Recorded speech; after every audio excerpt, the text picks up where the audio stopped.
Hey everyone, Andrew here, and today I'll be doing a Spreading the Joy, where I talk about a lesser known little horror film because it is Halloween season and I want to talk about some other spooky, lesser loved, lesser appreciated horror films that deserve a little bit more light and a little bit more love. In previous years I did Halloween 3, I did Friday the 13th Part 9. Last year I did a little film that was close to my heart, which is Nothing But Trouble. And today I decided to do something a bit closer to like Nothing But Trouble, where it's a bit of a comedy, but it's also a bit of a slasher film, a bit of a horror film, a little bit of a murder mystery film.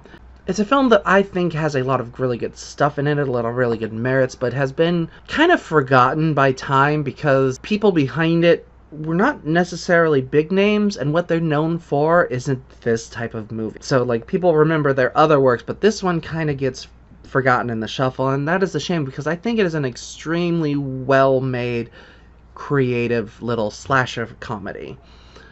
So today I will be discussing Broken Lizard's Club Dread. Club Dread is the second film by the Broken Lizard comedy troupe. Their first film, which was their big hit, which was Super Troopers.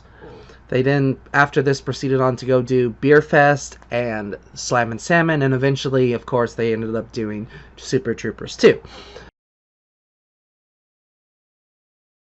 And this is a dramatically different kind of film from their first film, because Super Troopers is a straight-up comedy with a little bit of action in it, just about, state troopers that do stupid pranks on each other and then end up in this big situation than they are able to deal with.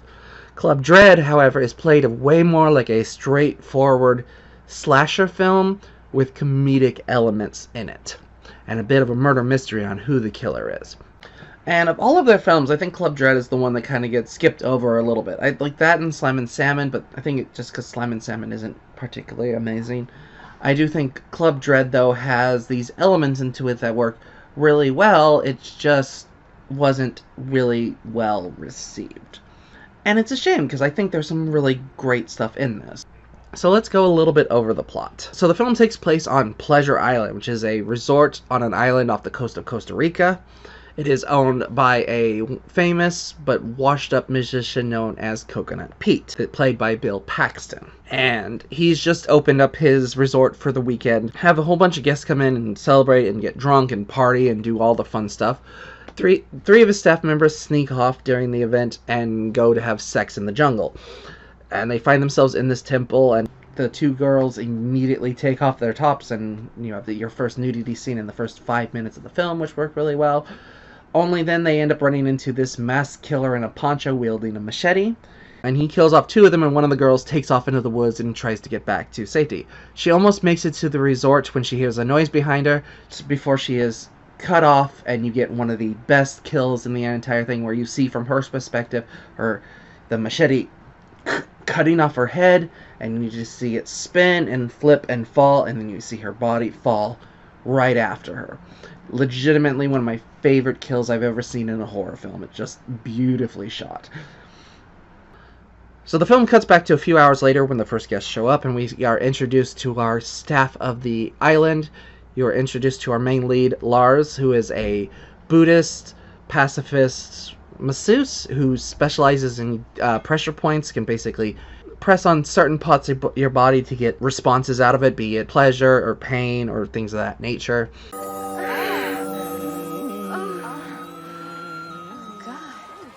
And he ends up developing an interest in Jenny, who is the aerobics instructor of the island, and she develops immediate interest in him, and they start, having the start of a relationship. Who wants the limbo? I'll show you the ropes at the club tonight. Look for me. I'll be the cute chick behind the bar. You are introduced to Sam, known as the Fun Police, who is in charge of all the games and activities, making sure all the guests have a great time. You are introduced to Juan, who is the Nicaraguan diving master who teaches people how to jump off of cliffs and dive off of cliffs. And he develops an immediate interest in one of the guests known as Penelope. Oh, that is a beautiful name. Penelope. Penelope. It's breathtaking. And she is very quiet and very meek, and he immediately has an interest in her. We meet Coconut Pete, of course, played by Bill Paxton, who's running the island, and he's pretty much basically just Jimmy Buffett. In fact, they reference him to being like Jimmy Buffett at a certain point, and he just goes, "Jimmy Buffett is a hack who stole from me. I came up with my song first." This song I wrote 7.5 fucking years before Margaritaville was even on the map. And he just goes off on this tangent and gets really pissed off. And it's funny because they screened this film for Jimmy Buffett to get the right, his permission to use it. And not only did he give it, he loved the film and asked to do songs from Coconut Pete for his live tour. So, yeah, I'm like, honestly, they were even talking about doing an album, which unfortunately did not happen because this film didn't do very well, but love that idea. We are introduced to Putman, who is the British tennis instructor, played by Jay Chattareska, who is the actual director of the film, and he's not British, so every single time that he filmed this, he was talking in his normal voice, and then he would say action, and he would cut to his British over-the-top voice. A quick romp in the jungle before the pool party. Oh, I don't know, Stace. I have to play tennis soon, and well, to be honest, that stretch of the jungle gives me an extraordinary case of the wonky britches. And there's more than a few outtakes, which is just the cast laughing at the dramatic differences between the two voices. And then we also have Dave, the DJ, who's also known as DJ Dave or DJ Drugs, who basically is Coconut Pete's nephew, and basically is the drug dealer for the island, gets everyone, stoned and drugged and all that stuff. We're introduced to Yu, who's the waitress of the island, who is there just so they can have Yu jokes in there. Because they thought it was hilarious to have a character called Yu, and then he's like, "Hey, Yu," or "Quiet, Yu." And this is you. And really nice to meet you, dude. Yeah, it's one of the running jokes in this film that does not really work. Some of the others work well, but this one just kind of falls flat. And then there is also Hank, basically in charge of security. He was Coconut Pete's best friend and his former bodyguard. The party starts at the end of the night. No one noticed that those three earlier people went off into the woods to have sex, and no one notices that they're missing. And they end up having this big, huge bonfire on the beach.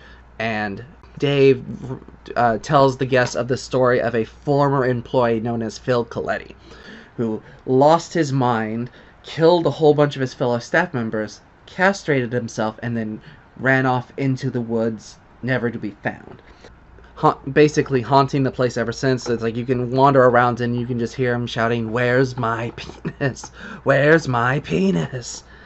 And he is now known on the island. But from that point on, Phil Coletti was forever known as Machete Phil.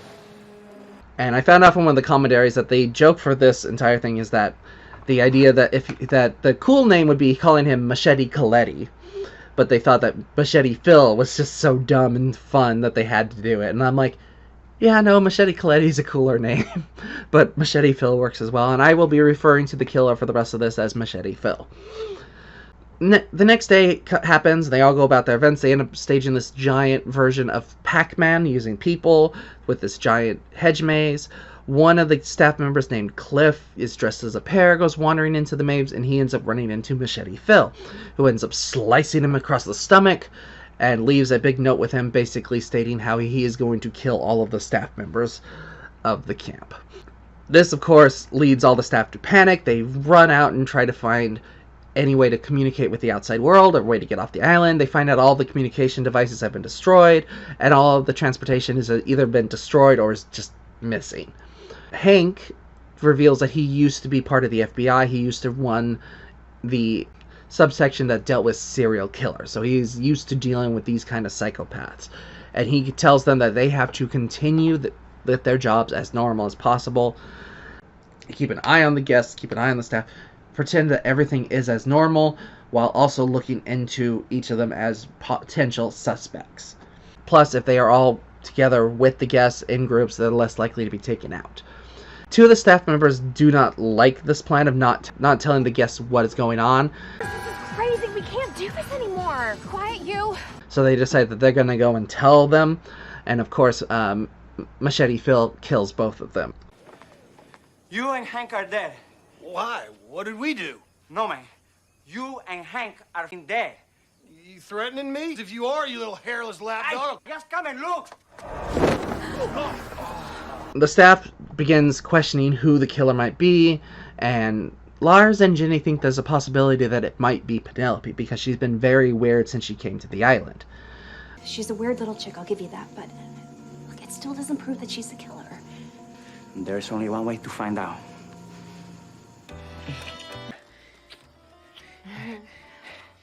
So I would say that if you're the killer, just run Look, in. the whole reason we're hiding in this closet is because we think she's the killer. Penelope reaches under her to grab something, and Juan is staring at the closet like going, "Help me!" And Penelope ends up pulling up this big picture of herself. Turns out that she is an Alaskan gymnast who is on this island without telling her, her coach or anything what's going on. She wanted to, lose her virginity and be free and do all this stuff, and she's worried that, my coach is this big scary person, and he knows that I'm here. He'll come after me. Juan doesn't hear any of this. All he hears is, "Wait, you're a gymnast?" And it just cuts to them having gymnastic quality sex. Jenny are just in the closet, just like waiting for it to be over. And eventually, Juan slides the doors open, and he's like, I'm still not sure. I may need a few more hours to pamper for information. and Jenny's like, "No, you just want to have sex with your girlfriend. Let us out before you do that, okay?" So they end up getting out. Fun Police Sam and DJ Dave think that there's something sketchy with Lars, because all this started when Lars showed up. So they break into Lars's room, and they end up finding this shrine to Coconut Pete, where all of the the faces have been blocked out and been replaced with pictures of Lars. So they now all suspect that Lars is the killer, and that they're basically, Lars is killing all of them so he can have Pete to himself. Nobody here was killed last night because Lars was in the jungle killing Putman. I could never hurt another person, okay? I touch other people to make them feel better. So they decide that they're going to lock Lars into the drunk tank. They all decide, well, we'll get back to things as normal, pretend that, and if anything happens, we'll know what one way or the other. So Ginny goes and decides she's going to do a couple laps in the swimming pool. She gets accosted by one of the guests who thinks that she wants to have sex with him, and she looks over his shoulder and she sees Machete Phil holding a giant TV that's still on, and she runs. She manages to get out, but he throws it in, killing the guest and shorting out the power for the entire island. Jenny ends up running into Sam and Dave, and it's like, wait, I just ran into the killer. It can't be Lars. Lars is locked in the drunk tank, so we need to get him out. So they go to unlock him, but the drunk tank is empty. That Lars somehow escaped, and the only way to escape was through this very tiny window that Lars's bigger body could not fit through. They end up just going to Coconut Pete, and they find out that Coconut Pete is dead. This causes all of them to start, pointing fingers at each other. During this, Lars ends up showing up, and he just collapses, and he's crying because he turns out that he's just a huge fan of Coconut Pete. But basically, Jenny tries to calm everyone down. It's like, okay, we just need to stick together. If we stay together, they can't take us out. And then, of course, that never works in a horror movie, and they all end up going separate ways to wait for the shuttle to the mainland, which is supposed to arrive in the morning. I believe I'm safer on my own. Well, that plan went to hell. At least they left us a torch. Dave goes into his room and manages to get the electricity back on, so at least for his area, starts playing his music when he is beheaded by Machete Phil, who leaves his head sitting on the DJ table, which Jenny and Lars end up stumbling upon. They hear a noise thinking it's the killer, and they go and run and hide in the bedroom. Jenny hides under the bed, and Lars is going to, but he's too big. So he ends up flipping over, and he does this tantric meditation thing that allows him to shrink his body down to a smaller thing and slides under. And she's like, Holy shit! Is that how you escaped out of that window? Why don't you just do that all the time? Is that a fat joke? so they end up seeing the foot of this person come into the room, and there happens to be a pair of handcuffs on the bed. So Jenny hooks it to the bed, hooks it to the person on foot, only to come out and realize that it's Putman. They think that Putman's the killer when the killer arrives in the outside window heading towards them.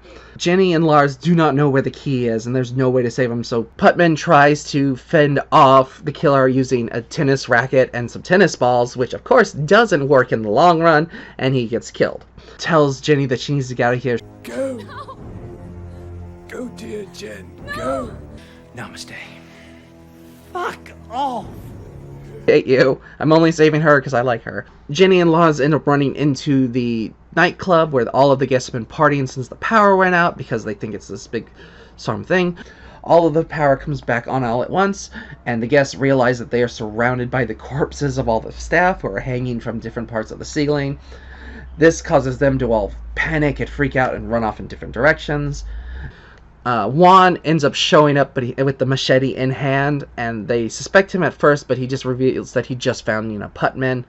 So now it's like Penelope, Juan, Lars, Jenny, and Sam are the only ones left, and Sam is being attacked inside the mud bath by the killer. And I'm gonna stop there as far as the explanation of who the killer is, because the murder mystery part is one of the better parts of this film, and I'm not gonna spoil who the killer is. It works very well, though. Once the killer is revealed, it becomes this more murder survival story where it's out, trying to outrun this killer who isn't going to stop and will do whatever it takes to win, and is just after them with an intensity of Jason or any of them. So they end up running into the woods, end up finding this boat where it's like, oh, we can use that to escape if there's an engine. They find the engine, although it was it had been sunk to make it look like it wasn't there, but they managed to get it up. The killer catches them. They use the boat to cut him in half, but even that doesn't stop him. He keeps attacking them with his top half. They manage to throw him into the ocean dead, start riding off in the distance, and you can just see the little kicks of the killer's feet as he still tries to chase them. Then that's how the film ends. And this is a film where I can sort of understand why it necessarily didn't do extremely well. For starters, it's an unknown cast for the most part. Like, yes, they're the guys that did Super Trooper, but Super Trooper was a surprise hit. It wasn't like a mega hit. It's not like you're gonna know the names of all these actors right off the bat. You might recognize the term Broken Lizard, but it was a really big of a stretch. I'm like I barely knew who they were when I went and saw this. I went and saw this because it looked like a really interesting horror film, and I was pleasantly surprised. The biggest name in this is Bill Paxton, who in 2004 wasn't necessarily that big of a name anymore. R.I.P. will always be one of the best actors to ever come out, but it had been a couple years since Twister, and he hadn't really done anything that big since. Too much to ask. Have sex with the guest. Some of them are bad looking. You know. It is a really niche genre. It is a slasher comedy by a group of people that were known specifically for the comedy, and if you went into this for, the Broken Lizard comedy, you're not getting this one from this one. A lot of their other ones are really funny and really good elements to it. This one the jokes are not quite as strong. Like I said, one of the running jokes in this is that they refer to a woman as you, whose name is you. She didn't have a fat ass, I'll tell you that, bro. What's up? Dude, don't be gay, man. Like, there's jokes in this that just do not land very well. Sir, we swapped out a 6-foot Swedish broad for this guy? I'm 6'1". I think they were trying to do a bit more of a serious horror mystery thing, and I think they did a really good job of that with some lighthearted brevity to it. I think the setting is really interesting, having it in this tropical Costa Rican resort where it's all bright and colorful, still managing to give it this level of scariness and this level of threat to it. And all of the mystery elements of this work extremely well. You really don't have any idea who the killer is for the majority of the story. It could literally be anyone, and you have to expect it to just be some random there's an actual machete Phil in there. And that is not the case, because honestly, if that had been the case, I would not have liked this film as much. But it's also a film that isn't lessened when you know who the killer is. If you know who the killer is, you just start picking out little things that they're doing throughout the entire time. Because they changed the tone at the last chunk to make it really more that traditional survival horror, you got a killer that we have to outrun and he is just better than us type of thing, works super well in my opinion. I think they did a really good job with the kills. I think it has some really fun, really creative, it's not overly gory kills. You're not getting, Terrifier level of violence in this. but I think they're interesting enough and creative enough and have some good stuff in it. Plus, they're all mostly practical. Like, there's not a lot of like CGI murders in this, which work really well. Really creative ideas. I love the cast. I love the main characters. Like, Jenny works really well, but I especially love Lars. And if you've seen Super Trooper, you know, in that film, he was the butt of every joke in that film. He was the character they made fun of the entire film. So to put him as the main lead in this and have it work as well as it did is amazing. He balances and performs the role so well. And I love the fact that he is not your typical Hollywood leading man survival character. He is a bigger, chunkier person like myself. And I love the connection between him and Jenny, and I think it works extremely well. I love the cast. I think all of the characters have something about them that is interesting and creative. I love the music. I love the storytelling. For a horror comedy, I have seen dramatically worse. Like, there are some horror comedies out there that have zero comedy in them whatsoever. I think this one has a nice balance of the two.